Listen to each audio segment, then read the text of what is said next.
অতিক্রান্ত হয়েছে বেশ খানিকক্ষণ। কিয়ৎক্ষণ পূর্ব সংঘটিত হয়েছে অহনা আর শাহরিয়ারের পবিত্র পরিণয় পর্ব। কবুল ধ্বনি উচ্চারণের মাধ্যমে চিরপবিত্র এক বন্ধনে আবদ্ধ হয়েছে একজোড়া হৃদয়। উৎসবের প্রাবল্য এখন কিঞ্চিত স্তিমিত। নববধূর ঘোমটা আর অশ্রুসিক্ত হাসির আড়ালে তাকে ঘিরে থাকা রমণীকুল এখন অন্দরের মহলে ব্যস্ত। আর শাহরিয়ার নিমগ্ন হল বংশ পরম্পরায় চলে আসা কোনো এক প্রাচীন রীতির পালনে।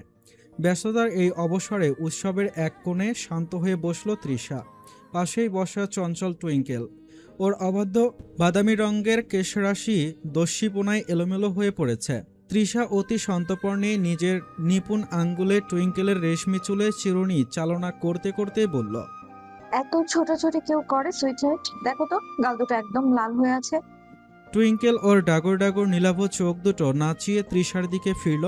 নিজের ছোট দুটো হাত দিয়ে তৃষার গাল দুটো আলতো করে টিপে দিয়ে আদুরে গলায় বলল, আমি তো ঘুরছিলাম তো বানি, এই জন্য। তৃষা ও সরল উত্তরে মিষ্টি হাসল। তাই বলে এত ছোটাছুটি কেউ করে? টুইঙ্কেল তৃষার কোল থেকে নেমে দাঁড়িয়ে বলল, আমি তো আসলে সবার ড্রেস দেখছিলাম বানি। ওকে, তাহলে আমি যাই। পাপা কোথায় আছে দেখে আসি, টাটা। তৃষা বাধা দেওয়ার আগেই টুইঙ্কেল প্রজাপতির মতো ডানা মেলে সম্মুখে এগিয়ে গেল। তৃষা হাসি মুখে ওর প্রস্থান পথের দিকে চেয়ে রইল। ঠিক তখনই দীর্ঘশ্বাস ফেলে ওর পাশে ধপ করে এসে বসল মেহসানা। ওর হাতে অর্ধেক খাওয়া একটা কুফলি মালাই আইসক্রিম। ও বিরক্তিতে মুখ কুঁচকে বলল, দোস্ত, এই বাড়িতে কি এসিগুলো সব ধর্মঘট করেছে নাকি? শালাগুলো কাজই করে না। আমি খেমে একদম ভূত হয়ে গিয়েছি। তৃষা মেহসানার কপাল থেকে লেপ্টে থাকা চুলগুলো সরিয়ে দিয়ে খানিক কৌতুকের স্বরে বলল, তাহলে কি বলিস, ডাকি আমার সুইট অ্যান্ড কিউট দেবরকে। উনি তোকে বাতাস করবে না হয়। মেহসানা তৃষার ঠাট্টায় মুখ বাঁকিয়ে বলল, ফাইজলামি মানুষ। ওর কড়া বাতাস খাবো আমি?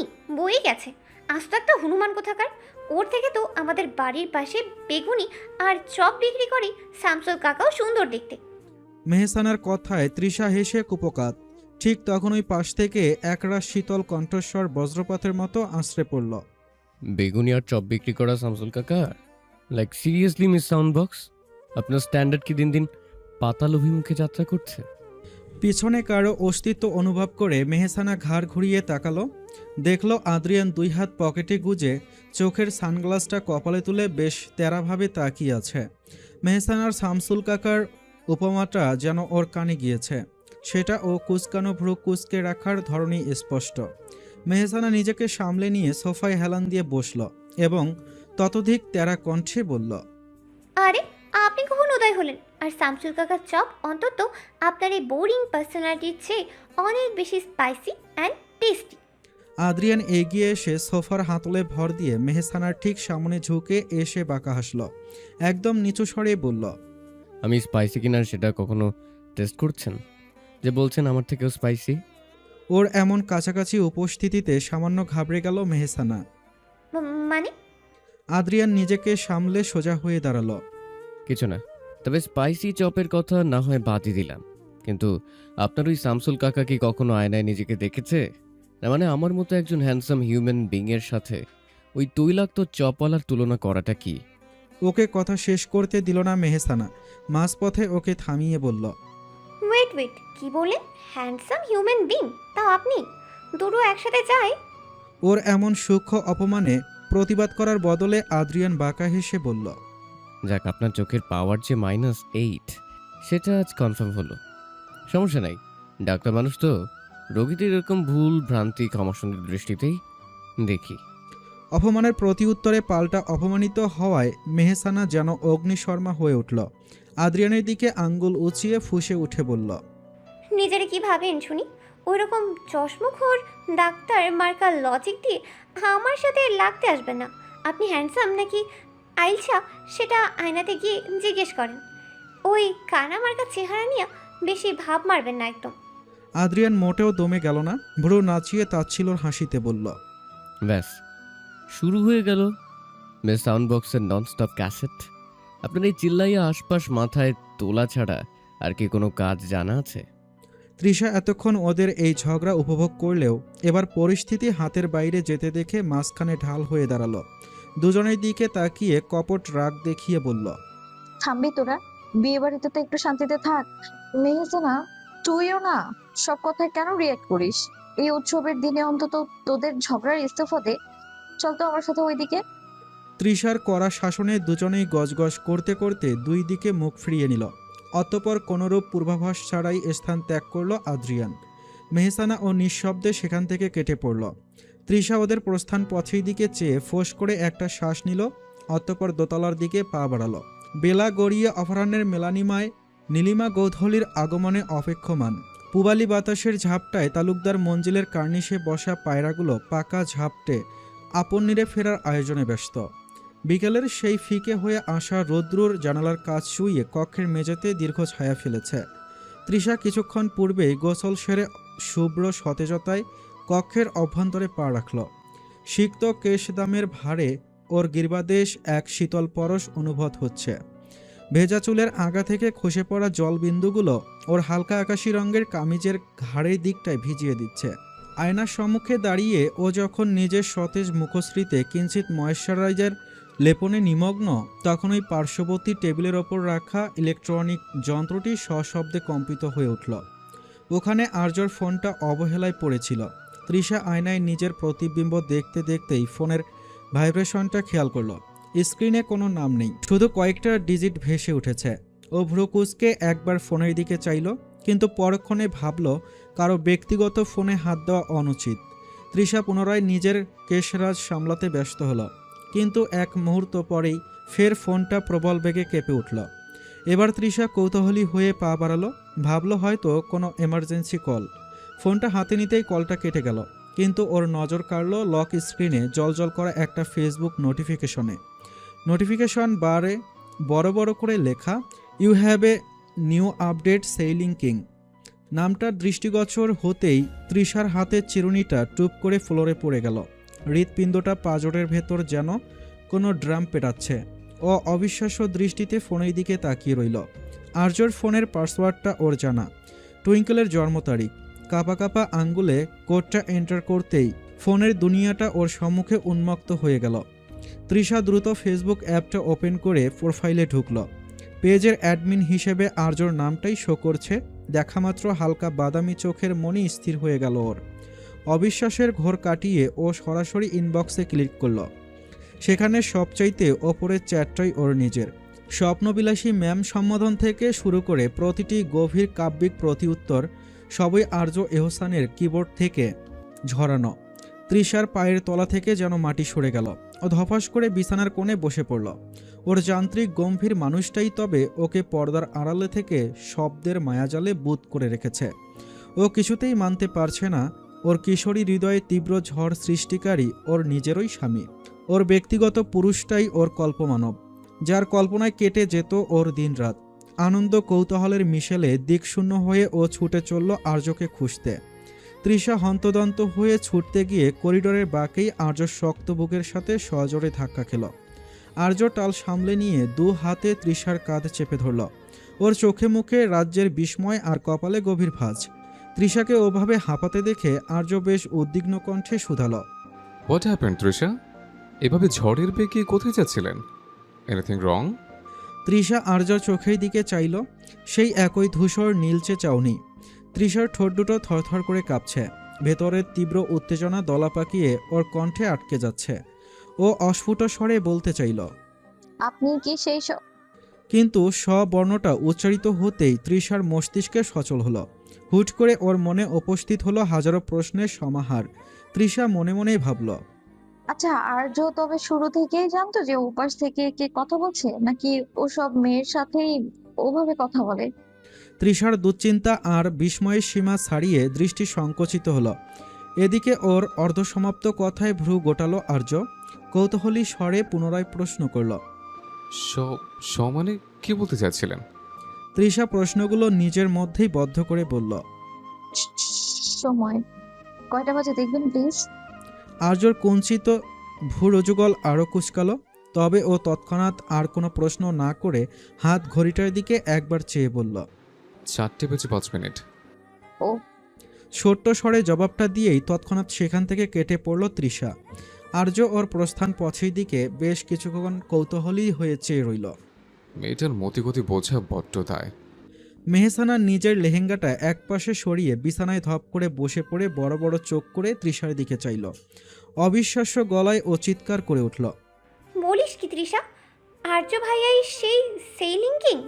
তাহলে তুই জানার পর কেন হুট করে চুপ করে গেলি? আফটার অল তোর একমাত্র ক্রাশ। তৃষা জানালার পর্দাটা সরিয়ে বাইরের ধূসর আকাশের দিকে তাকিয়ে একটা তপ্ত শ্বাস ফেলে আলতো স্বরে জবাব দিল। কারণ আমি চাই না উনি এক্ষুনি জানুক যে ও পাশের মানুষটা আমি। দেখ নিহু, যে মানুষটা সামনে দাঁড়ালে পাথরের মতো গম্ভীর থাকে, সেই মানুষটা ইনবক্সে এত রোমান্টিক। আমার এখন ওনার ক্যারেক্টার টেস্ট করা প্রয়োজন।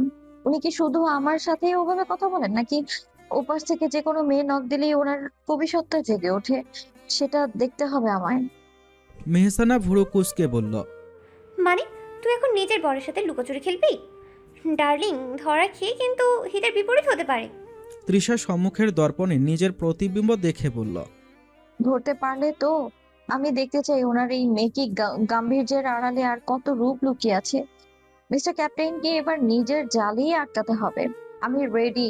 এবার দেখা যাক সেলিং কিং কতদূর পর্যন্ত যায়। মেহসানা একটা দীর্ঘশ্বাস ফেলে বলল। তোর মাথায় যে কি বুদ্ধি খেলে! যাকে আমি আছি তোর এই মিশনে। তবে মনে রাখিস, বাঘের ঘরে ঘোষের বাসা করতে গিয়ে নিচে আবার প্রেমে হাবুডুবু খাস না। তৃষা আনমনে বাঁকা হাসল। মনে মনে কি বলল কে জানে। কিছুক্ষণ পর আর্য ধীর পায়ে রুমের ভেতরে প্রবেশ করল। টেবিলের ওপর পড়ে থাকা ফোনটার দিকে নজর যেতেই ওর হৃৎপিণ্ড যেন এক মুহূর্তের জন্য থমকে গেল। ফোনের স্ক্রিনটা তখনও সচল, আর সেখানে সগৌরবে উন্মুক্ত হয়ে আছে সেইলিং কিং এর ইনবক্স। আর্যর কপালে বিন্দু বিন্দু ঘাম জমে উঠল। ও দ্রুত পদক্ষেপে এগিয়ে গিয়ে ফোনটা হাতে নিয়ে অস্ফুট স্বরে বিড়বিড়িয়ে উঠল। ও শিট, ইনবক্স খোলা। তার মানে তৃষা সব দেখে ফেলেছে। Damn it. ওর দীর্ঘদিনের সযত্নে লালিত গোপনীয়তা এভাবে ধূলিসাৎ হয়ে যাবে আর্য ভাবতেও পারেনি। আর্য অস্থিরভাবে ঘরে পায়চারি করতে লাগল। কয়েক মুহূর্ত আগের করিডোরের সেই দৃশ্যটা ওর স্মৃতির পর্দায় ভেসে উঠল। তৃষার সেই থমকে যাওয়া চাহনি আর স্ববর্ণে আটকে যাওয়া অসম্পূর্ণ প্রশ্নটা এখন ওর কাছে শস্য কাছের ন্যায় স্পষ্ট। ও নিজের কপালে হাত দিয়ে সোফায় ধপ করে বসে পড়ল। তৃষা তবে জেনে গিয়েছিল, কিন্তু সব জেনেও ও কেন শেষ মুহূর্তে নিজেকে গুটিয়ে নিল? কেন বলল না যে ও আমায় চিনে ফেলেছে? তবে কারণটা বুঝতে আর্যর তীক্ষ্ণ ধূর্ত মস্তিষ্কের দেরি হলো না একটুও। আর্য বুঝতে পারল খেলাটা এখন আর একতরফা নেই। তৃষার ওই রহস্যময় নীরবতা আর হঠাৎ পাল্টে যাওয়া ভঙ্গি হয়তো কোনো এক আসন্ন ঝড়ের পূর্বাভাস। আর্যর ওষ্ঠাধরে এক চিলতে বাঁকা হাসি ফুটে উঠল। আর্য মনে মনে বলল, বুঝেছি ম্যাম, আপনি কি তবে পাল্টা চাল চালার প্রস্তুতি নিচ্ছেন? বেশ, তবে লড়াইটা এবার সামনাসামনি হোক। আপনারা বোঝা উচিত, আপনি যে স্কুলের স্টুডেন্ট, সেখানকার সবচেয়ে সিনিয়র টিচার আমি।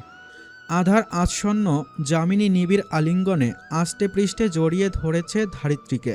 নিস্তব্ধ আঙ্গিনার বুক চিরে দূর বনস্পতির গাত্র হতে কঞ্চিত পাখির মৃদু কলতান শ্রবণের দ্বারে করাঘাত করছে।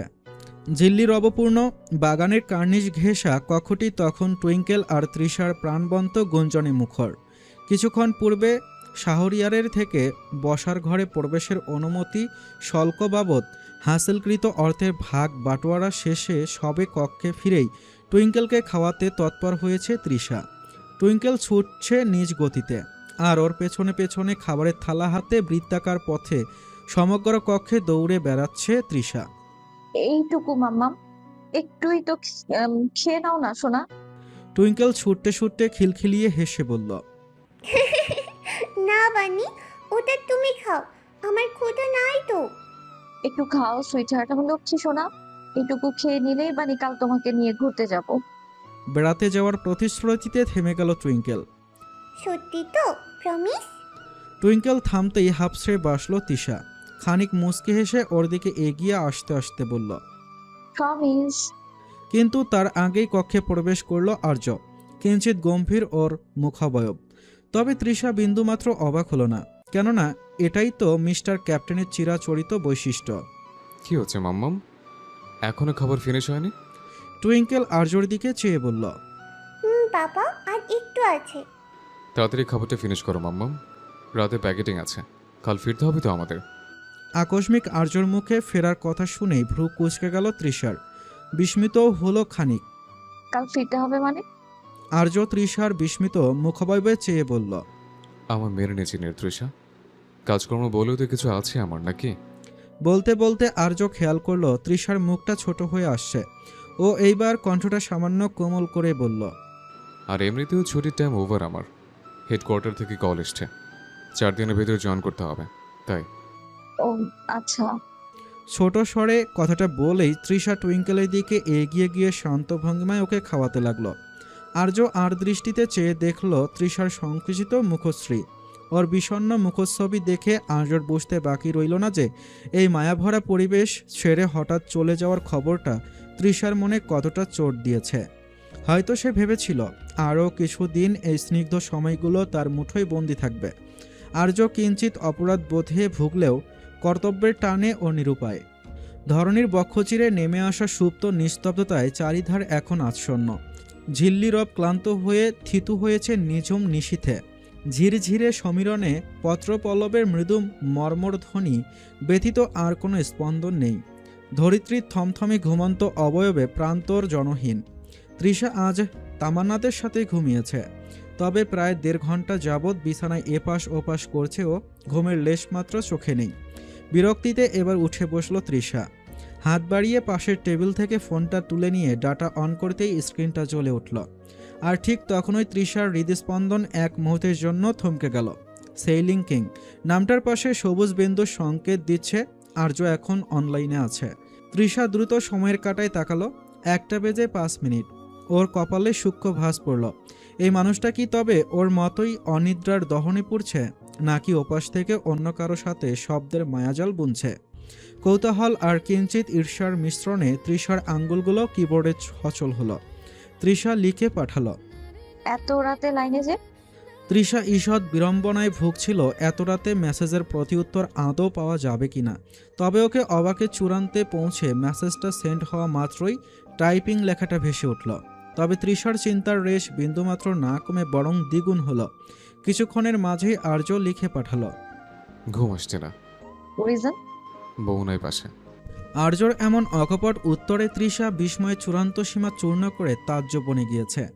ওর হৃৎপিণ্ড যেন পাঁজরের ভেতর রীতিমতো ড্রাম বাজাচ্ছে উত্তেজনায়। ও বিমূঢ় নেত্রে ফোনের স্ক্রিনের দিকে তাকিয়ে রইল খানিকক্ষণ। এ কি সেই পাথরের মূর্তির মতো গম্ভীর আর্য এহসান, যে লোকটা সামনে থাকলে নাথিং ছাড়া কথা বলে না, সে ইনবক্সে এমন?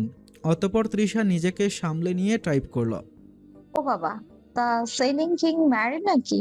আগে তো জানতাম না। তা আপনার বউ কোথায়? বাপের বাড়ি পাঠিয়ে দিয়েছেন বুঝি? প্রতি উত্তরে আর্যর টাইপিং লেখাটা দেখে তৃষার উত্তেজনায় হাত কাঁপতে লাগলো। ওপাশ থেকে মেসেজ এলো, আরে না ম্যাম, আমি সিঙ্গেল, একদম পিওর সিঙ্গেল। তৃষা বিস্ফোরিত নয়নে চেয়ে রীতিমতো দাঁত কিরমিরালো। মনে মনে বলল, ওরে মিথ্যাবাদী রে, শালা কি মিথ্যা বলে রে বেটা! সারাক্ষণ সবার সামনে she is my wife, she is my wife করে, আর অনলাইনে এসে সিঙ্গেল। শালা ড্যাশ ড্যাশ ড্যাশ। তোর বউ থাকবে না শালা? না না, আমি তো তোর বউ।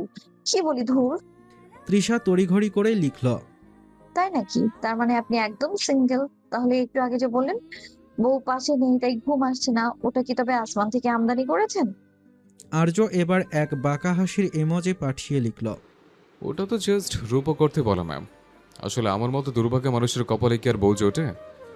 যাদের পাশে কেউ নেই তাদের কল্পিত বউই ভরসা। তৃষার রাগে ফেটে পড়েছে। ঠোঁট বিড়বিড়িয়ে করে বলল, রাত বিরেতে আর্যর এমন মিথ্যাচারের ইচ্ছে করছে রান্নাঘর থেকে বটি নিয়ে গিয়ে ওর গলার কাছে ধরে বলতে, শালা বল, তোর ঘরে একটা সুইট কিউট ইনোসেন্ট ওভারলোডেড একটা বউ আছে বল। নাম তৃষা নেওয়াজ, সরি তৃষা আর্য এহসান। কিন্তু আফসোস পারল না। ফোনটা এক প্রকার বিছানায় আছাড় মারতে গিয়েও সামলে নিল। দাঁত দিয়ে নিচের ঠোঁট কামড়ে ধরে গজগজ করতে করতে টাইপ করল। ও আচ্ছা। তৃষা এবার ক্ষিপ্ত মেজাজে ফোনটা রাখার জন্য ডেটা অফ করতে যাবে, ঠিক তখনই আর্যর আরেক বিব্রতকর মেসেজে চোখ মুখ খিচে আসলো ওর। তা আপনি এত রাতে অনলাইনে কি করছেন মিস?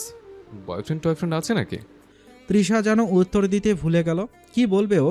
ইচ্ছা তো করছে, না থাক, ও কথাটার ইতি টানতে বলল। না নেই। তবে ওকে যেন আজকে কিছুতেই ছাড়তে নারাজ। আর্য ফের টাইপ করল। তাহলে কি হাজব্যান্ড আছে? তৃষা দাঁতে দাঁত চেপে ফোনের স্ক্রিনের দিকে তাকিয়ে রইল। ভাবলো একবার বলেই দেখ। হ্যাঁ আছে, এক পিস মেকি গম্ভীর রোবট বর আছে আমার। কিন্তু পরক্ষণে নিজের জেদ চেপে ধরল ও। আর্য যেহেতু নিজেকে সিঙ্গেল দাবি করছে, তবে ও কেন পিছিয়ে থাকবে? ও আঙ্গুল চালিয়ে টাইপ করল। না, হাজবেন্ডও নেই, একাই তো বেশ আছি। কেন, আপনার কি মনে হয় আমার মতো মেয়েদের পাশে থাকা মানে কেউ পাশে থাকা কি খুব জরুরি? ওপাশ থেকে আর্যর রিপ্লাই আসতে এক মুহূর্ত দেরি হলো না। জরুরি কিনা জানি না, তবে আপনার মতো মেয়ের পাশে কেউ না থাকাটা তো প্রকৃতির বড় অবিচার। যে আপনার পাশে থাকবে তাকে তো সারাদিন আপনার বকবকানি সামলাতেই হিমশিম খেতে হবে। ভাগ্যিস কেউ নেই, বেঁচে গেল লোকটা। তৃষা বিছানায় শুয়ে পা দাপাতে লাগলো রাগে। মনে মনে বলল, ওরে আমার দয়াশীল রে, বেঁচে গেল মানে? আমাকে সামলানো বুঝি এতই কষ্টের? দাঁড়ান মিস্টার ক্যাপ্টেন, আপনার এই বেঁচে যাওয়া আমি বের করছি, ওয়েট। তৃষা ক্ষিপ্ত হয়ে লিখল। বাঁচলো কিনা সেটা তো সময়ই বলবে। তবে মিস্টার, আপনার এই অন্যের জন্য মায়া কান্না দেখে তো মনে হচ্ছে আপনি নিজেই কাউকে সামলাতে গিয়ে ছাকা খেয়ে ব্যাকা হয়ে বসে আছেন। তাই বুঝি একা থাকার গুণগান গাইছেন? আর্য এবার একটা হাসির ইমোজি পাঠিয়ে লিখল। ছ্যাঁকা খাওয়ার মতো কি কপাল আর আছে আমার ম্যাম? তবে হ্যাঁ, একটা অবাধ্য মানবীর পাল্লায় যদি কোনোদিন পড়ি, তবে হয়তো। হয়তো। কিছু না। তারপর কি মনে হয়, আমার কপালে কি তেমন কেউ জুটবে? তৃষা বালিশটা কামড়ে ধরে বিড়বিড়িয়ে বলল। জুটবে মানে? অলরেডি জুটে বসে আছে, শুধু আপনার মতো বেত্তমিজ লোক সেটা স্বীকার করে না। তৃষা ফোনটা একপাশে সরিয়ে রেখে ডেটা অফ করে দিল। আর কথা বাড়ালে হয়তো রাগের মাথার নিজের পরিচয়ই ফাঁস করে দিবে। এদিকে হুট করে তৃষাকে অফলাইনে চলে যেতে দেখে মুচকি মুচকি হাসলো আর্য। মূলত এই সময়টারই অপেক্ষায় ছিল এতক্ষণ, যখন তৃষা নিজে থেকেই বিরক্ত হয়ে নেট অফ করবে। হাসির এক পর্যায়ে আর্য আনমনে বলল, গেম অন ম্যাডাম, দেখি কতক্ষণ আপনি এটা চালাতে পারেন। বিদায়বেলা সর্বদাই বড্ড ব্যথাতুর, যা আনন্দঘন মুহূর্তগুলোকে এক নিমিষে ম্লান করে দেয়। সর্বদা কলহাস্যে মুখরিত তালুকদার মঞ্জিলের প্রাঙ্গণে আজ কেবলই গুমট নীরবতা। রোদেলা সকালটাও যেন আজ বড্ড বেশি ম্লান। যেন এই প্রাচীন অট্টালিকার প্রতিটি ইট পাথর প্রিয়জনদের প্রস্থানের পদধ্বনি শুনে ব্যথায় গুমড়ে মরছে। প্রাঙ্গণে দাঁড়িয়ে লটবহর যাওয়ার প্রস্তুতি চূড়ান্ত। বড়দের চোখের কোণে পানি জমেছে কিঞ্চিত। নবকুড়িদের চঞ্চলতা আজ স্থবির। জাহানারা বেগম অশ্রুসিক্ত নয়নে বারংবার তৃষার মাথায় হাত রেখে দোয়া করছিলেন। সায়রা বেগম তৃষাকে বুকে জড়িয়ে ধরে বললেন, মা আবার আসিস কিন্তু, তুই না থাকলে এই বিশাল বাড়িটা বড্ড খা খা করবে। গলার কাছে কান্নারা দলা পাকিয়ে আসায় মিথ্যা হাসির প্রচেষ্টায় ব্যর্থ হলো তৃষা। অহনা, তামান্না, রায়াত, তিথি, অরু আর রাইসা তো রীতিমতো চোখের পানি মুছতে ব্যস্ত। তামান্না জড়িয়ে ধরে কান্না করে বলল, ভাবি, গিয়েই কিন্তু মেসেজ দিবা, ভীষণ মিস করব তোমাকে। তৃষা ওর পিঠে হাত বুলালো। আমিও খুব মিস করবো তোমাদের ডিয়ার। বিষণ্ণ মেহসানা অপর প্রান্তে দাঁড়িয়ে আছে। রাইসা এগিয়ে এসে ওর হাত ধরে বলল, মেহু আপু, তোমার ওই বকবগানি খুব মনে পড়বে। তৃষা চোখ ঘুরিয়ে আর্যকে খুঁজতে চাইল। দেখল আর্য শাহরিয়ারের সাথে এক কোণে দাঁড়িয়ে গম্ভীর মুখে কিছু প্রয়োজনীয় কথা সারছে। ওর মুখাবয়বে বিচ্ছেদের কোনো লেশমাত্র নেই। তবে কথোপকথনের মাঝে মাঝেই সাধারণের অলক্ষ্যে ওর তীক্ষ্ণ দৃষ্টি তৃষার দিকে আশ্রে পড়ছিল। ছোট্ট টুইঙ্কেল এতক্ষণ যাবৎ সবার মাঝখানে দাঁড়িয়েছিল। ও ঠিক বুঝতে পারছিল না কেন সবার মুখগুলো এমন থমথমে। ও আর্যর পাঞ্জাবির কোণা ধরে টান দিয়ে বলল, পাপা, দিদিয়ারা কাঁদছে কেন? আমরা কি আবার আসবো না? আর্য টুইঙ্কেলকে পাজা কোলা করে কোলে তুলে নিল। ওর মাথায় হাত বুলিয়ে শান্ত স্বরে বলল, আসবো তো মাম্মাম, এখন চলো, আমাদের অনেকটা পথ যেতে হবে এখন। ধীরে ধীরে সবাই যার যার নির্ধারিত গাড়ির দিকে অগ্রসর হলো। মেহসানা, সাবরিনা আর মৃত্তিকা উঠে বসলো আদ্রিয়ানের গাড়িতে। অন্যদিকে হামিদা বেগম আর আর্যর বাবা মা উঠলেন অন্য একটি বড় গাড়িতে।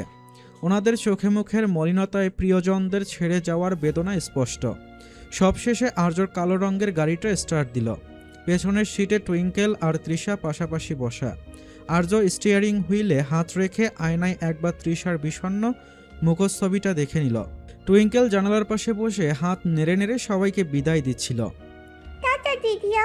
টাটা পিপি, বাই বাই। গাড়িটা যখন তালুকদার মঞ্জিলের বিশাল গেট পার হয়ে মূল রাস্তায় আসলো, তৃষা শেষবারের মতো পিছনের দিকে তাকালো। আর্য ড্রাইভ করতে করতে খুব শান্ত স্বরে বলল, মন খারাপ করবেন না তৃষা। জীবনটা তো আসলে একটা সফর, যেখানে প্রতিটা স্টেশনে কাউকে না কাউকে বিদায় দিতেই হয়। তৃষা ওর কথার পিঠে কোনো উত্তর দিল না, শুধু উদাস নয়নে বাইরের দ্রুত ধাবমান গাছপালার দিকে চেয়ে রইল। গাড়িটা এগিয়ে চলল রাজপথের উদ্দেশ্যে। বিস্পিল রাজপথের বুক চিরে আর্যর কালো গাড়িটা তীরের বেগে ধাবমান। দীর্ঘক্ষণ যাবৎ নিস্তব্ধতা বিদ্যমান গাড়ির ভেতর। তৃষা জানালার বাইরে দ্রুতবেগে ধাবমান ধূসর দিগন্ত আর সবুজ বনানীর দিকে চেয়ে নিজের বিষণ্ণতাকে প্রশমিত করার ব্যর্থ চেষ্টায় লিপ্ত। হঠাৎ নিস্তব্ধতা ভঙ্গ করল টুইঙ্কেল। ও তৃষার কোলের ওপর মাথা রেখে শুইয়ে থেকে হুট করে বলে উঠল, মানি, মনটা একদম ভালো নেই। মিষ্টি দাদিয়ানদের ওখান থেকে চলে এলাম, এখন খুব বোরিং লাগছে। তুমি আমাকে একটা গান শোনাবে? তৃষা টুইঙ্কেলের মাথায় হাত বুলিয়ে মৃদু স্বরে বলল। শোনা, আমার তো গলা ভেঙে গিয়েছে, অন্য কিছু শোনাই। টুইঙ্কেল উঠে বসল, আর্যর দিকে তাকিয়ে আবদার করল। পাপা, তুমি বানি গান গাইবে না? তুমি গাও না। আর্য স্টিয়ারিং হুইলে হাত রেখে আয়নায় একবার তৃষার দিকে চাইল। তৃষা তখন কৌতূহলী দৃষ্টিতে আয়নায় আর্যর চোখের দিকে নিবদ্ধ। আর্যর সেই নীলচে ধূসর চাউনি আজ কিঞ্চিত নমনীয়। ও এক হাত পেছন দিকে বাড়িয়ে টুইঙ্কেলের গাল ছুঁয়ে মৃদু হাসল। কিছুক্ষণের মাঝে কোনো ভূমিকা ছাড়াই আর্যর ভরাট গম্ভীর কণ্ঠস্বর কক্ষের নিস্তব্ধতা চিরে ঝংকৃত হলো। এই ভালো এই খারাপ, ও প্রেম মানে মিষ্টি পা, চলো মানে মানে দিয়ে ফেলি ডুব, তুমি আমি মিলে। দুজনেই মনটাকে ও বেঁধে ফেলি সাত পাকে, চলো ছোটখাটো করে ভুল চোখ, তুমি আমি মিলে। সাজিয়েছি ছোট্ট এক ফাল সুখ, রাজি আছি আজকে বৃষ্টি নামুক, তুমি আমি ভিজবো দুজনে খুব, ভরসা দিলে। ও এই ভালো এই খারাপ, ও প্রেম মানে মিষ্টি পাপ, চলো মানে মানে দিয়ে ফেলি ডুব, তুমি আমি মিলে। আর্যর কণ্ঠে গানের প্রতিটি কলি তৃষার হৃৎপিণ্ডে যেন অদ্ভুত এক কম্পন সৃষ্টি করল। তৃষা বিস্ময়াভীত হয়ে আর্যর সেই বলিষ্ঠ পিঠের দিকে তাকিয়ে রইল। পরক্ষণে দ্রুত আয়নায় আর্যর চোখের দিকে নজর দিল। আর্যও ঠিক সেই মুহূর্তে আয়নায় তৃষার চোখের মনি বরাবর দৃষ্টি নিবদ্ধ করল। দুজোড়া চোখের সেই নীরব সংঘর্ষে তৃষা যেন নিজেকে পুরোপুরি হারিয়ে ফেলল। তৃষা কিঞ্চিত অপ্রস্তুত হয়ে তড়িঘড়ি করে দৃষ্টি সরিয়ে নিল, কিন্তু ওর রাঙ্গা কপলদয় আর ঠোঁটের কোণের ওই সূক্ষ্ম হাসিটা আর্যর নজর এড়ালো না। প্রায় 8.5 ঘন্টার দীর্ঘ সফরের সমাপ্তি ঘটিয়ে চিরপরিচিত সুখনীরের আঙ্গিনায় এসে থেমেছিল আর্যর গাড়িখানা। তৃষার উচ্চ মাধ্যমিক পরীক্ষা অতি সন্নিকটে হওয়ায় ওরা সরাসরি ঢাকাতেই ফিরেছে। তবে ফেরার পর অবসাদ শরীরকে আষ্টে পৃষ্ঠে জড়িয়ে ধরেছিল তৃষার। তাই আর বিন্দুমাত্র সময় ব্যয় না করে ঘুমন্ত টুইঙ্কেলকে ওর কক্ষে শুইয়ে দিয়েই তৃষা গা এলিয়ে দিয়েছিল নরম শয্যায়। ঘুমের গভীর আবেশে কখন যে সময় তড়িৎবেগে বয়ে গেছে তা টেরও পায়নি সে। হঠাৎ তন্দ্রাচ্ছন্না টুটে যেতেই জানালার ফাঁক দিয়ে আসা রাতের হিমেল হাওয়ায় শিউরে উঠল তৃষা। বালিশের পাশে রাখা ঘড়িটার দিকে নজর পড়তেই ওর চক্ষু চড়ক গাছ। ঘড়ির কাঁটা রাত 8টা বেজে 10-এর ঘরে। বাইরে তখন আমাবস্যার নিবিড় তিমির। মহানগরীর আকাশ থেকে চ্যুত হওয়া ধুলোবালি আর সোডিয়ামের আলো মিলেমিশে এক অদ্ভুত রহস্যময় পরিবেশের অবতারণা করছে। দূরের কার্নিশে কোনো এক নিঃসঙ্গ পাখির ডানা ঝাপটানোর শব্দ রাতের গাম্ভীর্যকে আরও গাঢ় করে তুলেছে। তৃষা তড়িঘড়ি করে বিছানা ছাড়ল। মনে মনে নিজেকেই ভর্ৎসনা করল সে। হায় আল্লাহ, এ কেমন মরার মতো ঘুমিয়েছিলাম। ইস, ওরা বোধহয় এখনো না খেয়ে বসে আছে। ছি ছি, কি করলাম আমি? তৃষা তৎক্ষণাৎ বিছানা থেকে নেমে পড়ল। দ্রুত পদক্ষেপে ওয়াশরুমে গিয়ে মুখে এক ঝলক শীতল পানির ঝাপটা দিয়ে নিজেকে সতেজ করে নিল। ভেজা মুখটা তোয়ালে দিয়ে মুছতে মুছতে অস্থির চিত্তে রান্নাঘরের দিকে পা বাড়াল। মনের কোণে একরাশ অপরাধবোধ বাসা বেঁধেছে ওর। ওর কারণেই বোধহয় সবাই ক্লান্তিতে না খেয়েই ঘুমিয়ে গেল। ও যখন এ সকল চিন্তায় নিমগ্ন হয়ে রান্নাঘরের চৌকাঠে পা রাখল, সঙ্গে সঙ্গে চক্ষুদয় বিস্ময়ে স্থির হলো ওর। অন্দরের সেই স্নিগ্ধ আলোয় দেখা মিলল এক অবিন্যস্ত কেশরাজের অধিকারী ঘর্মাক্ত পুরুষ অবয়ব। তীক্ষ্ণ শৈল্পিক দেহে কিচেন অ্যাপ্রনটা বেশ ভালোই মানিয়েছে। তৃষা দরজায় ঠেস দিয়ে দাঁড়িয়ে অপলক চেয়ে রইল। ক্রাশ খেলো কিনা কে জানে।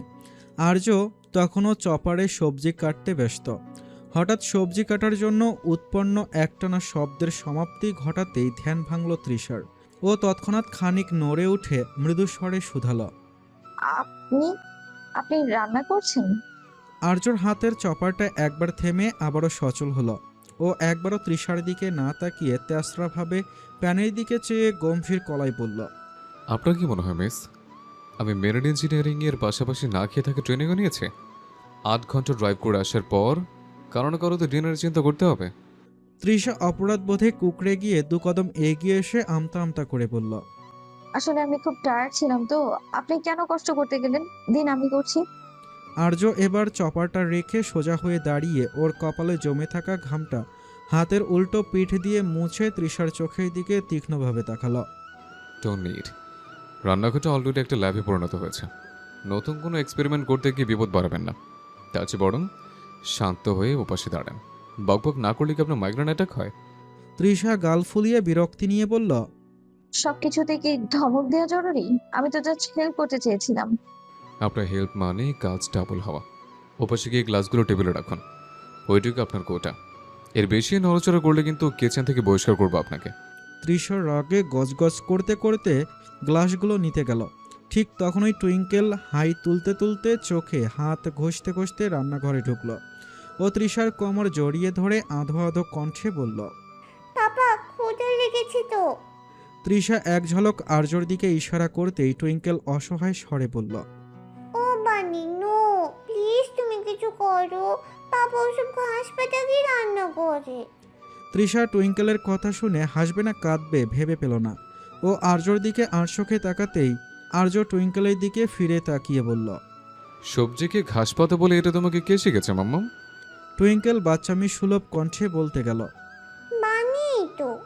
টুইঙ্কেলের এই ছোট্ট স্বীকারোক্তির পিঠে তৃষার হৃৎপিণ্ডটা এক মুহূর্তের জন্য গলার কাছে এসে ঢিপ ঢিপ করছে। আর্যর তীক্ষ্ণ দৃষ্টি তখন অনুসন্ধিৎসু হয়ে তৃষার দিকে স্থির হতেই তৃষা আর এক মুহূর্ত দেরি করল না। ও ঝটকা দিয়ে টুইঙ্কেলকে নিজের 2 হাতের বেষ্টনীতে আগলে ওকে কিছু বুঝে ওঠার অবকাশ না দিয়ে আলতো হাতে ওর কোমল ঠোঁট সামান্য চেপে আর্যর দিকে তাকিয়ে একগাল বোকা হাসির রেখা ছড়িয়ে তোতলামি করেই বলল, আরে না না, টুইঙ্কেল বোধহয় ঘুমের ঘোরে ভুলভাল বলছে। ও আসলে আহ, ও আসলে বলতে চাইছে যে সবজি খেলে মানুষ অনেক শক্তিশালী হয়, তাই না সোনা? কথাটা শেষ করেই ও একরকম পাজাকোলা করে টুইঙ্কেলকে কোলে তুলে নিল। আর্য সরু চোখের কৌতূহলী চাহনিকে পাত্তা না দিয়ে ও পিছনের দিকে দৌড়াতে দৌড়াতেই বলল, আপনি রান্না শেষ করুন মিস্টার। আমি ওকে নিয়ে হাত মুখ ধুয়ে ডাইনিং টেবিলে আসছি। একদম দেরি করবেন না কিন্তু। বাই। রান্নাঘর থেকে এক প্রকার পালিয়ে ড্রয়িং রুমের সোফায় এসে ধপ করে বসল তৃষা। টুইঙ্কেলের মুখ থেকে হাত সরিয়ে বুক ভরে দম নিতে নিতে ফিস ফিস করে বলল, ওরে আমার নাদান রে, পাপার সামনে ওসব কথা বলতে হয়? এখন যদি মিস্টার রোবট জেনে যেত যে আমি সবজিকে ঘাস পাতা বলি, তাহলে ডাইনিং টেবিলটাই আজ কোর্টরুম হয়ে যেত। টুইঙ্কেল ফিক করে হেসে দিয়ে তৃষার গাল টেনে ধরল। সরি বানি, আমি বুঝতে পারিনি। তৃষা টুইঙ্কেলের তুলতুলে চোয়ালে ছোট্ট চুমু এঁকে বলল, it's okay sweet heart. Hamida বেগমের কড়া শাসন আর বর্ষণমুখর সন্ধ্যার অশুভ সংকেতে মেহসানা এক প্রকার বাধ্য হয়েই আজ আদ্রিয়ানদের বাসায় এসেছে।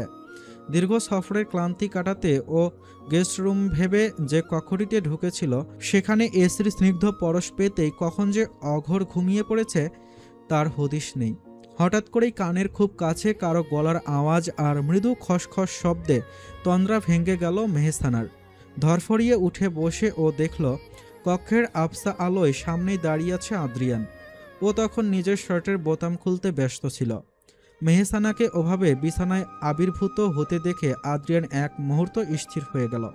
পরক্ষণেই বিরক্তিতে চরম সীমানায় পৌঁছে ওষ্ঠ কুঁচকে বলল, স্টুপিড গার্ল, আপনি কি এখন মানুষের বেডরুমও দখল করা শুরু করেছেন?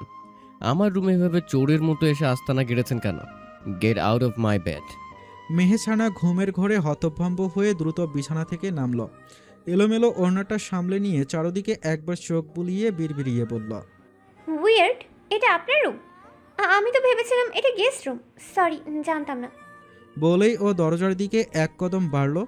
কিন্তু হুট করে আদ্রিয়ান বলা স্টপিড শব্দটা ওর মস্তিষ্কে পুনরাবৃত্তি হতেই আগ্নেয়গিরির মতো ফেটে পড়ল ও।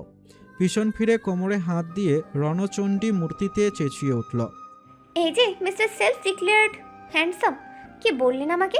স্টুপিড? আপনি কোন সাহসে আমাকে স্টুপিড বললেন শুনি? আমি তো ভুল করে ঢুকেছি, কিন্তু আপনি যে অসভ্যের মতো আমার সামনে শার্ট খুলেছেন সেটার বেলা।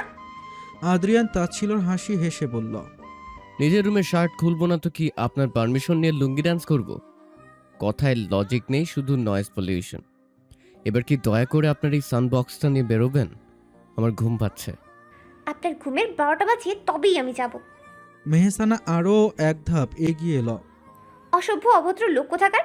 একটা মেয়ের ঘুমের সুযোগ নিয়ে তার সামনে দাঁড়িয়ে শরীর শরীর খুলছেন। আদ্রিয়ান এবার সত্যিই কপালে হাত দিয়ে একটা দীর্ঘশ্বাস ফেলল। ও বুঝল এই মেয়ের সাথে তর্কে জেতা মানে খাদের কিনারে দাঁড়িয়ে গান গাওয়া। ও শান্ত গলায় বলল, ঠিক আছে বাবা, আমি স্টুপিড, আমি ল্যাম্পপোস্ট। এবার কি আপনি যাবেন নাকি সিকিউরিটি ডাকবো? মেহসানা নাক ফুলিয়ে দাঁত কিরমির করতে করতেই বলল। বদতামিজ! বলেই ও ধপাধপ করে পা ফেলে ঘর থেকে বেরিয়ে এলো। করিডোরে দাঁড়িয়ে একটা লম্বা শ্বাস নিয়ে পাশের ঘরের দিকে হন হন করে হেঁটে গেল। মেহসানা গজগজ করতে করতে অপর প্রান্তের রুমের দরজাটা ঈষৎ খোলা দেখে ও কোনো চিন্তা না করেই ভেতরে ঢুকে পড়ল। রুমের ভেতরে সাবরিনা আর মৃত্তিকা সোফায় বসে নিচু স্বরে কথা বলছিল। মেহসানার এমন ঝড়ের বেগে প্রবেশ আর উস্কো খুস্কো চুল দেখে দুজনে অবাক হয়ে তাকিয়ে রইল। মৃত্তিকা ভ্রু কুঁচকে তাকিয়ে থেকে হেসে দিয়ে বলল, কি ব্যাপার মেহু আপু, কোথায় ছিলে এতক্ষণ? মেহসানা একটা লম্বা শ্বাস ফেলে নিজেকে সামলে নিয়ে পাশের খাটে বসে পড়ল। ওড়নাটা ঠিক করতে করতে খানিকটা আমতা আমতা করেই বলল, আরে কিছু না, আমি আসলে পাশের গেস্ট রুমে ঘুমিয়ে গিয়েছিলাম। জার্নির ধকলে শরীরটা একদম দিচ্ছিল না। পাশ থেকে সাবরিনা বলল। কিতা ভাই, আমরা তোমাকে সারা বাড়ি খুঁজে আসলাম। ঠিক তখনই দরজার ওপাশ থেকে হামিদা বেগমের কণ্ঠস্বর শোনা গেল। তিনি ঘরে ঢুকে মেহসানাকে দেখে স্বস্তির নিঃশ্বাস ফেললেন। সস্নেহে ওর মাথায় হাত রেখে তুমি করে সম্বোধন করে বললেন, এই তো মেহু, তুমি এখানে? আমরা তোমাকে নিয়ে কত চিন্তায় ছিলাম মা। তুমি যে কখন গেস্ট রুমে গিয়ে ঘুমালে টেরই তো পেলাম না। মুখটা শুকিয়ে একদম ছোট হয়ে গেছে। চলো নিচে খাবার দেওয়া হয়েছে, ডিনারটা সেরে নাও। না আন্টি, আসলে আমার একদম খিদা নেই, শরীরটা খুব ম্যাচ ম্যাচ করছে। আমি বরং এখন একটু শুয়ে থাকি। হামিদা বেগম ওর চিবুক ছুঁয়ে আদুরে গলায় বললেন, ওসব শুনছি না, অনেক রাত হয়েছে। না খেয়ে ঘুমালে পরে শরীর খারাপ করবে। সাবরিনা, মৃত্তিকা, তোমরাও এখন চলো, সবাই মিলে একসাথে খাবো। হামিদা বেগমের মাতৃত্ব সুলভ আবদারে মেহসানা আর অমত করতে পারল না। ধীর পায়ে ওদের সাথে ডাইনিং হলের দিকে পা বাড়াল। মহানগরীর বক্ষজুড়ে আজ তিমির রজনীর নিবিড় আলিঙ্গন। অন্তরিক্ষে নভপতির অনুপস্থিতি যেন এক অসীম শূন্যতার হাহাকার ছড়িয়ে দিয়েছে চারধারে। কৃষ্ণাতিথির এই নিঝুম প্রহরে ধরিত্রী যেন কোনো এক মায়াবী নিস্তব্ধতায় আচ্ছন্ন। ব্যালকনির কার্নিশ ঘেঁষে বসা তৃষার দোলনাটা মৃদু সমীরণে দুলছে। আর সেই হিল্লোলে চড়চড়িয়ে ডানা মেলেছে ওর অবাধ্য ভাবনারা। রাতের এই গাম্ভীর্যকে চিরে তৃষার আঙ্গুল ছোঁয়াচল হলো ইলেকট্রনিক পর্দার নীল আলোয়। ও কিবোর্ডে আঙ্গুল ছুঁয়ে লিখে পাঠালো কাঙ্ক্ষিত অ্যাকাউন্টটিতে। কি ব্যাপার মিস্টার, আজও এত রাতে অনলাইনে? মুহূর্তের মধ্যেই সিন হলো মেসেজটা, রিপ্লাইও এলো তৎক্ষণাৎ। ইনসোমনিয়া রোগে ধরেছে বোধহয়। মানে ইদানিং রাতে ঘুম আসে না। বলেন কি, এটা একদমই ভালো লক্ষণ নয়। তা ডক্টর দেখাচ্ছেন? এবার রিপ্লাই এলো খানিক বাদে। না। তৃষা এবার প্রশ্ন ছুড়ল কিঞ্চিত কৌতূহলী হয়ে। কেন? ওই রোগীর ঔষধ সব ডাক্তারের কাছে নেই। তাহলে যার কাছে আছে তার কাছে যান। সে চেষ্টাই তো করছে ম্যাম, তো কিন্তু তার তো দেখা নেই। মানে? মানে এই রোগীর ওষুধ একমাত্র আমার পার্সোনাল ডাক্তারের কাছেই আছে। এতক্ষণে তৃষা বুঝল আর্য আসলে কিসের কথা বলছে। ফাজিল বেডার ফাজলামিকে নাদান তৃষা এতক্ষণ অসুস্থ হিসাবেই ধরে নিয়ে উদ্বিগ্ন হয়ে পড়েছিল। ধুর, এই লোকের জন্য চিন্তা করাই বৃথা। কথাটা মনে মনে আউড়িয়ে ফোনটা পাশে রাখল তৃষা। পরক্ষণে হঠাৎ টুং শব্দ হতেই অনিচ্ছা সত্ত্বেও সেটা হাতে তুলল ও। আর্যর মেসেজ। তা ম্যাম, আপনার এত রাতে অনলাইনে থাকার রিজন? তৃষা হেলদোলহীন ভাবে সরল মনে প্রতি উত্তর পাঠালো। সামনে এইচএসসি। OMG, আপনি এইচএসসি ক্যান্ডিডেট? জি। কোন কলেজের? ঢাকা কলেজ। কি বলেন, আপনি ঢাকার মেয়ে?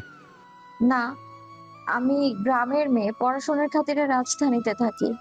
তৃষার উত্তরটা স্ক্রিনে ভেসে ওঠা মাত্রই আর্য ঠোঁটের কোণে এক চিলতে ধূর্ত হাসি ফুটে উঠল। ও ভাবতেই পারেনি তৃষা এতটা সরলভাবে ওর জালে পা দেবে। ও দ্রুত টাইপ করল। Wow, what a coincidence. আমিও তো বর্তমানে ঢাকাতেই আছি। তাহলে কি বলেন ম্যাম, আমরা তো একবার মিট করতেই পারি। তৃষা মেসেজটা পড়তেই নিজের কপালে একটা চড় মারল। বিড়বিড় করে নিজেকেই শোনালো। ও রে তৃষা, তুই তো আস্ত একটা গাধি রে, একদম লোকেশন বলে দিলি। এখন যদি এই লোক দেখা করতে চায়, আমি না যাই, তবে তো ভাববে আমি ভয় পাচ্ছি। আবার গেলে যদি ধরা পড়ে যাই। ওর ভাবনার মাঝেই আর্যর পরবর্তী মেসেজ এলো। কি হলো ম্যাম, চুপ হয়ে গেলেন যে? ভয় পাচ্ছেন নাকি? আর্যর এই প্রচ্ছন্ন খোঁচায় তৃষার আত্মসম্মানে বড়সড় একটা ধাক্কা লাগলো। ও দাঁত কিরমির করে টাইপ করলো। ভয় পাওয়ার মেয়ে আমি নই মিস্টার, কিন্তু আমি হুটহাট অচেনা মানুষের সাথে দেখা করতে স্বাচ্ছন্দ্য বোধ করি না। অচেনা? মাঝরাতে যে মানুষটা মেসেজ রিপ্লাই করতে পারেন সে এখন আপনার কাছে অচেনা? নাকি আপনি আসলে আমাকে রিয়েল লাইফে ফেস করার সাহসই পাচ্ছেন না? চ্যালেঞ্জটা কি তবে হেরে গেলেন? চ্যালেঞ্জ শব্দটা দেখা মাত্র তৃষার মাথার রক্ত চনমন করে উঠল। ও রাগের মাথায় কিবোর্ডে ঝড় তুলে লিখল। কিসের চ্যালেঞ্জ? আমাকে কি আপনার খুব ভীত মনে হয়? কোথায় আসতে হবে বলুন, আসবো আমি। আর্যর বাঁকা হাসিটা এবার আরও চওড়া হলো। ও জানে তৃষাকে কিভাবে নাড়তে হয়। ও শান্তভাবে লিখল। That's like a queen. কাল যখন আপনার টাইম হয় তখন না হয় আমরা বরণের ক্যাফে রিদমে মিট করলাম। একদম কর্নারের টেবিলটাতে আমি থাকবো, হাতে নীল রঙের একটা রুমাল থাকবে যাতে আমাকে চিনতে কষ্ট না হয়। You just come. তৃষা আর পিছপা হলো না, ও লিখে দিল। ওকে, আসবো ঠিক বেলা 2টো নাগাদ। So be ready mister silent king. মেসেজটা পাঠিয়েই তৃষা ধপ করে বিছানায় শুয়ে পড়ল। হাত পা কাঁপছে ওর। তবে ও প্রখর রূপে অনুভব করছে আর্যর সাথে এই ভার্চুয়াল দ্বৈরত্ব এখন আর কেবল মজার ছলে নেই। এটি এখন ওর অস্তিত্বের এক সূক্ষ্ম পরীক্ষায় রূপ নিয়েছে। তৃষা এবার উপুর হয়ে বালিশটা নিজের সঙ্গে বেশ জোরে চেপে ধরল। এক নব ভাবনার উদয় হতেই চোয়াল শক্ত হয়ে গেল ওর। যে মানুষটা ঘরে থাকলে তৃষার সাথে দুটো সহজ কথা বলতে কুণ্ঠাবোধ করে, যে মানুষটা ওকে নিয়ে কোনোদিন নিজে থেকে কফি শপে যাওয়ার প্রস্তাব দেয়নি, সেই মানুষটাই কিনা একজন অচেনা মেয়ের সাথে দেখা করার জন্য বনানীর ক্যাফেতে টেবিল বুক করার স্বপ্ন দেখছে। ভাবতেই তৃষার গা পিত্তি জ্বলে উঠল। অসভ্য এক নম্বরের লম্পট। ঘরে এত সুন্দরী আর বুদ্ধিমতী একটা বউ থাকতে কোন সাহসে অন্য একটা মেয়ের সাথে ডেটে যাওয়ার প্ল্যান করে লোক, তাও আবার নীল রুমাল হাতে নিয়ে। ইস, কি রোমান্টিক সাজার চেষ্টা, বেয়াদব একটা। তৃষা দাঁত দিয়ে নিজের নখের কোণা কামড়াতে লাগলো। একরাশ অভিমানে ও এবার চূড়ান্ত সিদ্ধান্ত নিল, কালও যাবেই। তবে তৃষা নেওয়াজ হয়ে নয়, বরং অন্য সাজে আর্যর মুখোমুখি দাঁড়াবে। ও এবার ফিসফিস করে বলল। মিস্টার মেরিন ইঞ্জিনিয়ার, কাল আপনার ওই নীল রুমাল দিয়ে আমি আপনারই চোখের পানি মুছিয়ে দিব। পরে কি করার শখ আমি কাল মিটিয়ে দিচ্ছি আপনার, জাস্ট ওয়েট অ্যান্ড ওয়াচ। ওদিকে নিজের ঘরে বসে আর্য ল্যাপটপ বন্ধ করল। ওর চোখের সেই নীলচে ধূসর মণি তখন এক চরম তৃপ্তিতে চিকচিক করছে। ও আদতে এতটাই চেয়েছিল। ও খুব করে দেখতে চায় ওর বোকা মানবীর পদক্ষেপ কালকে কেমন হয়। সুদীর্ঘ তমসাচ্ছন্ন রজনীর সমাপ্তি ঘটিয়ে নীলিমা রাঙ্গালো ভোরের অরুণ রাগ, স্নিগ্ধ হিরণ্যময় দ্যুতি ধরিত্রীর অবহেলিত ধূলিকণা হতে বনস্পতির পল্লব শীর্ষ পর্যন্ত পরিব্যাপ্ত হয়েছে। তবে তৃষার কাছে আজকের এই প্রভাতটি অন্য দিনগুলোর মতো সাধারণ হয়ে আসেনি। বড্ড বিচিত্র অভিজ্ঞতার সম্মুখীন করতেই আজ এ নতুন সূর্যোদয় হয়েছে বোধহয়। ঝটপট সকালের নাস্তা সেরে টুইঙ্কেলকে খাওয়াতে মগ্ন তৃষা। পাশেই নিজ মনে ব্রেকফাস্ট সারছে আর্য দৃষ্টি নিবদ্ধ মোবাইল স্ক্রিনে। আর্যর নিলিপ্ত ভঙ্গিমায় তৃষার পিত্তি জ্বলে যাচ্ছে। ও ও মনে মনে ওকে অনবরত গালমন্দ করতে লাগলো। অসভ্য লোক, ডাবল স্ট্যান্ডার্ডের দোকানদার একটা। সামনে এমন ভান করছে যেন ও দুনিয়ার সবচাইতে বড় সাধু, অথচ মনে মনে ডেটে যাওয়ার জন্য নিশ্চয়ই লাড্ডু ফুটছে। সারা ধূর্ত শিয়াল, আজকে তোর এই শিয়ালগিরি আমি ঘুচাবো। তৃষা নেওয়াজের মতো মেয়ের বর পরকিয়া করবে? হ্যাঁ, তোর 12টা বাজাচ্ছি আমি, ওয়েট। হঠাৎ আর্য ফোনের স্ক্রিন থেকে চোখ সরিয়ে সরাসরি তৃষার দিকে তাকালো। আর্যর সেই অন্তর্ভেদী চাহনিতে ধরা খেয়ে গিয়ে তৃষা থতমত খেয়ে টুইঙ্কেলের নাকের কাছে চামচ নিয়ে গেল। আর্য এক পলক ওর অস্থির মুখভঙ্গি দেখে অগচরে হালকা হাসল। অতপর কফির মগে সে চুমুক দিয়ে খুব স্বাভাবিক গলায় শুধালো। কি হয়েছে? ওভাবে দেখছিলাম কেন? তৃষা অপ্রস্তুত হয়ে তড়িঘড়ি করে টুইঙ্কেলের মুখ মুছিয়ে দিতে দিতে তোতলামি করে বলল, আমি কই না তো, আমি তো দেখছিলাম আপনার কফি শেষ হয়েছে কিনা, ফ্লাস্কটা নিয়ে যেতাম তাই।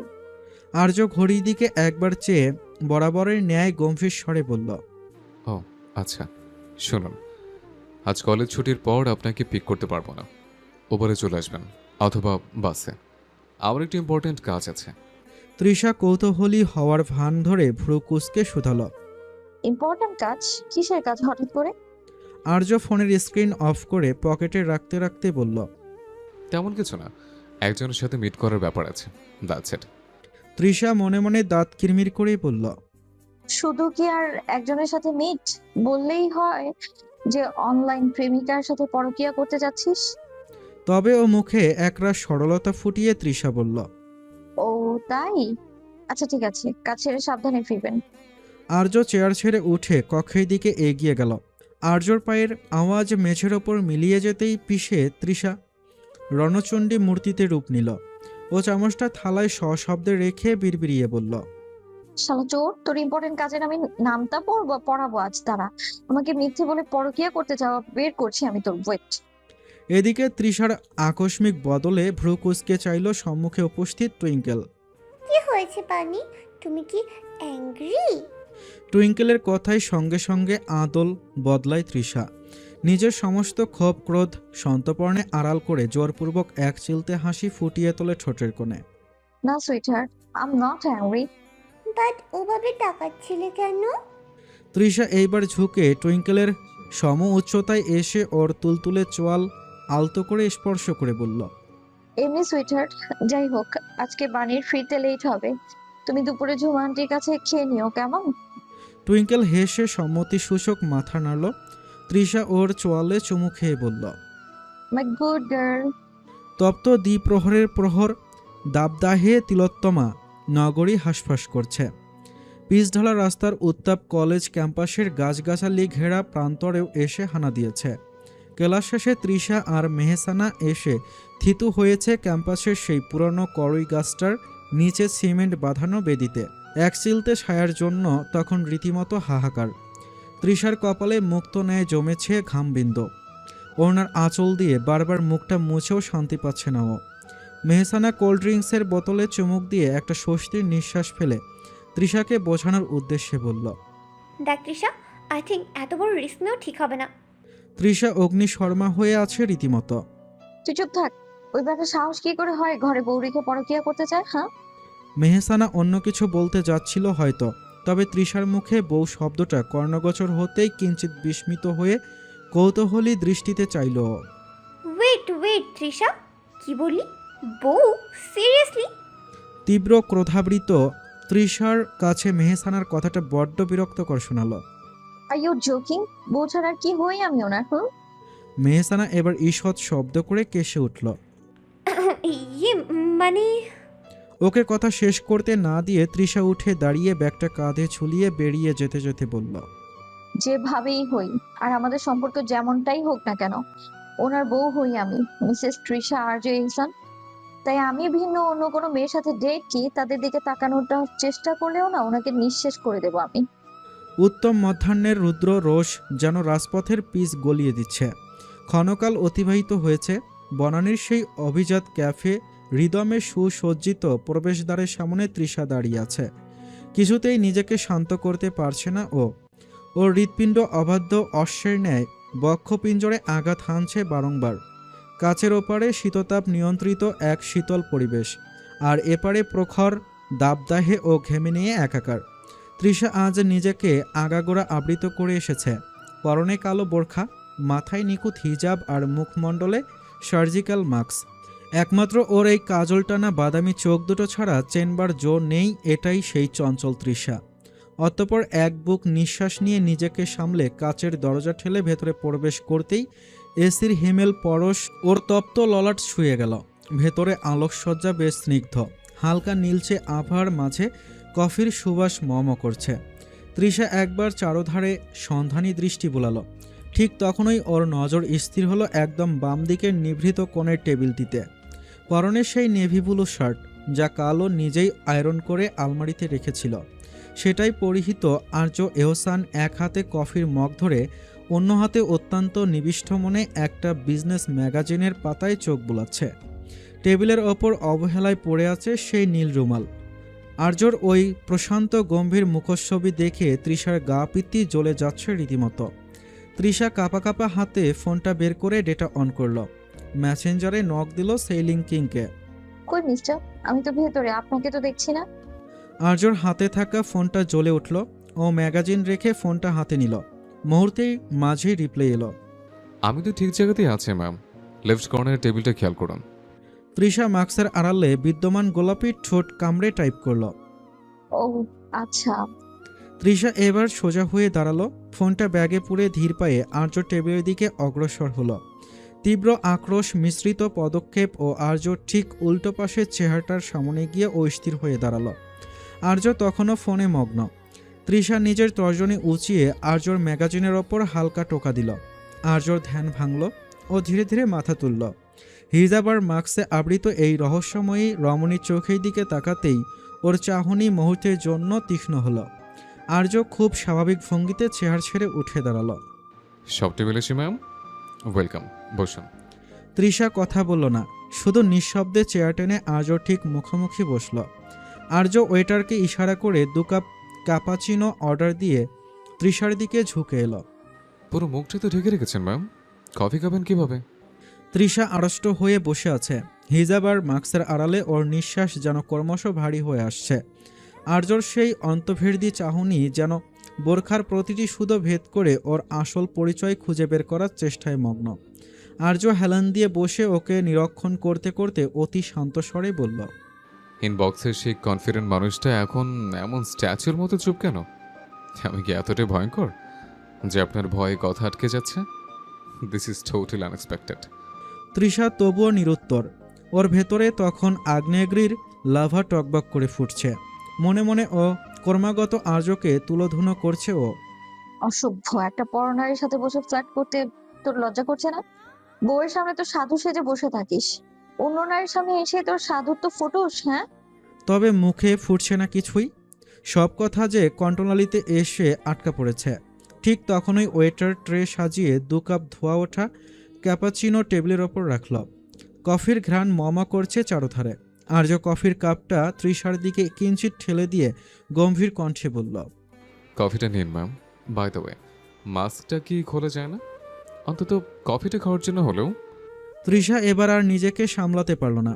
ওর মনে হলো এখানে আর এক মুহূর্ত থাকা মানেই নিজের সত্তাকে অপমান করা। ও ঝটকা দিয়ে চেয়ার ছেড়ে দাঁড়িয়ে পড়ল। কোনো কথা না বলে প্রস্থানের উদ্দেশ্যে পা বাড়াতেই আর্য বিদ্যুৎ গতিতে নিজের আসন ছেড়ে উঠে এলো।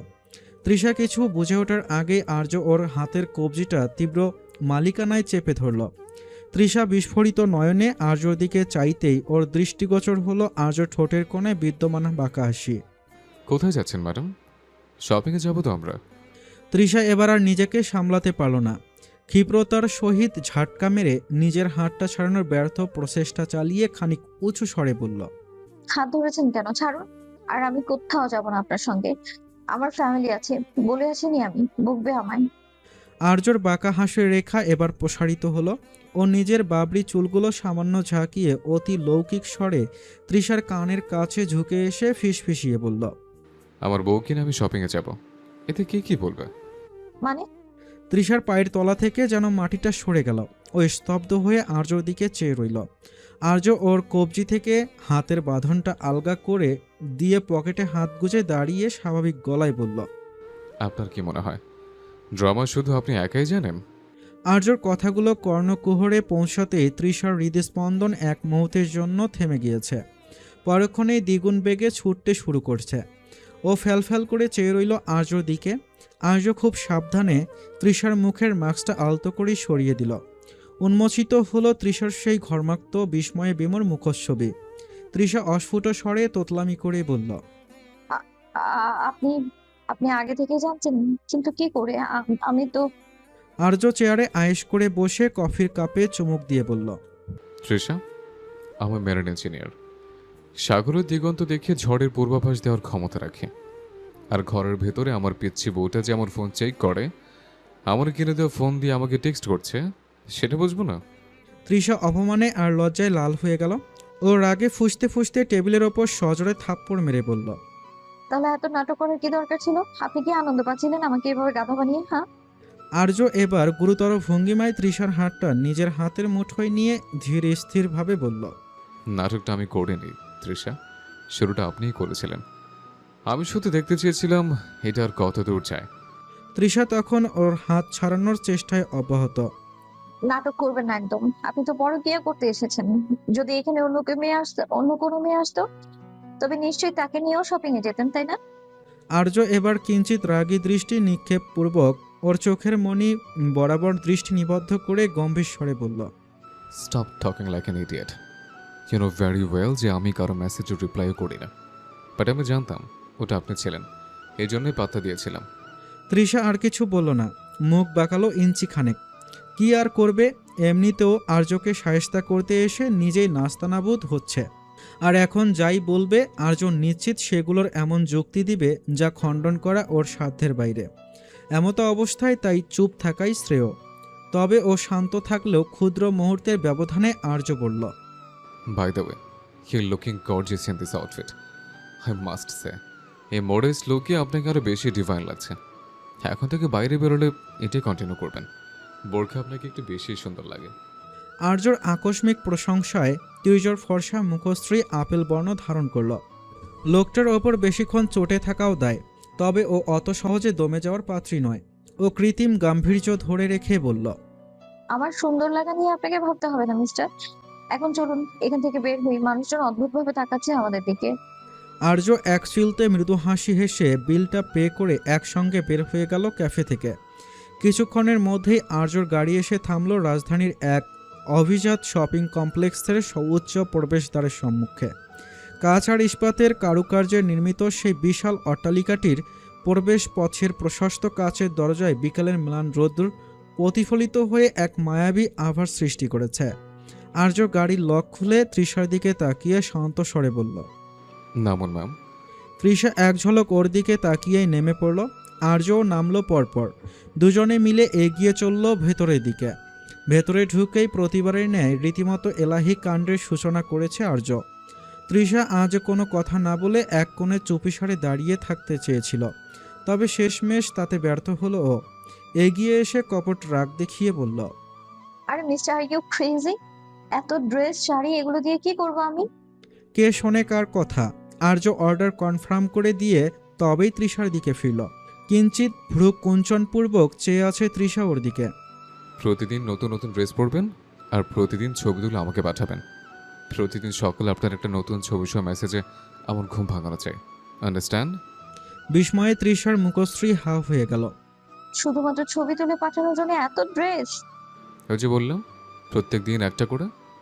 অতঃপর আর্য এক ঝলক সম্মুখে থাকা শপিং ব্যাগগুলো দিয়ে তাকিয়ে বলল, কম হয়ে যাবে নাকি? আপনি কি পাগল হয়েছেন মিস্টার? এত ড্রেস আমি কোথায় রাখবো? আরেকটা আলমারি কিন্তু হবে বলছেন?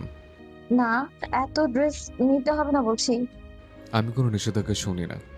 পরক্ষণে আর্য সেলসম্যানের দিকে চেয়ে নির্দেশনা ছুড়ল। এগুলো কুরিয়ার করার ব্যবস্থা করবেন। ওর সম্মতিসূচক মাথা নাড়তেই আর্য প্রস্থান করতে করতে বিস্মিত তৃষার উদ্দেশ্যে বলল, এইখানে দাঁড়িয়ে থেকে প্রমিস করছেন নাকি? আর্যর তেরা কথায় সম্বিত ফিরল তৃষার। মুখ কুঁচকে আর্য বলিষ্ঠ পদক্ষেপের পিছু পিছু হাঁটতে লাগল। তপ্ত মধ্যাহ্ন এখন গৌধূলির ম্লানিমায় মিম্রিয়মান। দিবাকরের বিদায়ী আভা পশ্চিমাকাশে সিন্দুর রাগের ন্যায় বিচ্ছরিত হয়ে ধরিত্রীর বুকে এক দীর্ঘশ্বাস মাখা আধার নামিয়ে আনছে। নগরের ব্যস্ততম রাজপথে সোডিয়ামের আলো উদ্ভাসিত হওয়ার ঠিক পর্ব মুহূর্তে বিদ্যমান। আলো আধারী সন্ধিক্ষণে ব্যস্ত প্রকৃতি। রাজপথের সেই বিস্প্রিল পুক চিরে দ্রুতবেগে ধাবমান আর্যর গাড়িটা হুট করে কপতিদের কলকাকুলিতে মুখর এক মনোরম লেকের পাড়ে এসে সশব্দে ব্রেক কষল। তৃষা জানালার বাইরে গোধূলির মায়া দেখছিল। হুট করে গাড়ি থামতেই ও চমকে আর্যর দিকে তাকালো। ওর ডাগর চোখ দুটোতে রাজ্যর বিস্ময়। হুট করে গাড়ি কেন থামালেন? আর এখানে? তৃষার কথার মাঝপথেই আর্য স্টিয়ারিং থেকে হাত সরিয়ে ওর দিকে স্থির দৃষ্টিতে চাইল। খুব সংক্ষিপ্ত অথচ অকাঠ্য স্বরে বলল, নামুন। তৃষা ভ্রু কুঁচকে কিঞ্চিত বিরক্ত হয়ে শুধাল। কেন? এখানে আবার কি কাজ? আর্য এবার সরাসরি তৃষার চোখের মণি বরাবর দৃষ্টি নিবদ্ধ করে গম্ভীর স্বরে ফের তাগাদা দিল। আমি বলছি তাই নামুন। তৃষা আর্যর এই হুকুমদারিত্বে দাঁতে দাঁত চেপে বিড়বিড়িয়ে বলল, অসভ্য লোক, সবকিছুতেই নিজের মন মর্জি চাপিয়ে দেওয়ার চেষ্টা। মুখ বাঁকিয়ে বিরক্তি নিয়ে তৃষা গাড়ির দরজা খুলে নিচে নামল। লেকের ধারের সেই মৃদু সমীরণে ওর হিজাবের কার্নিশটা অবদ্ধ হয়ে উড়তে শুরু করলো। আর্য গাড়ি থেকে নেমে ধীর পায়ে ওর সামনে এসে দাঁড়ালো। চারধারে ছড়িয়ে ছিটিয়ে থাকা যুগলদের ভিড়ে বড্ড অস্বস্তি অনুভব করছে ও। আর্য বোধহয় বুঝল। ও খানিক কাছাকাছি এসে ওর গতিতেই হাঁটতে হাঁটতে বলল, ডোন্ট ওয়ারি, আমি আছি। আপনি ছুটির সামনে চলুন। তৃষা এক পলক তাকালো ওর দিকে, পরক্ষণে সম্মুখে অগ্রসর হতে হতে বলল, কিন্তু আমরা যাচ্ছি এটা কোথায়? ফুচকা খেতে। হোয়াট? তৃষা থেমে যেতেই আর্য ওর দিকে তাকিয়ে ভ্রু কুঁচকে শুধাল, কেন, ফুচকা পছন্দ করেন না? ভীষণ। তাহলে? তৃষা কিঞ্চিত অপ্রস্তুত হয়ে উঠল। পরক্ষণেই নিজেকে সামলে বলল, আপনি হুট করে বললেন তো তাই। তো এখন চলুন ম্যাডাম, সন্ধ্যা ঘনিয়ে রাত হতে চলল।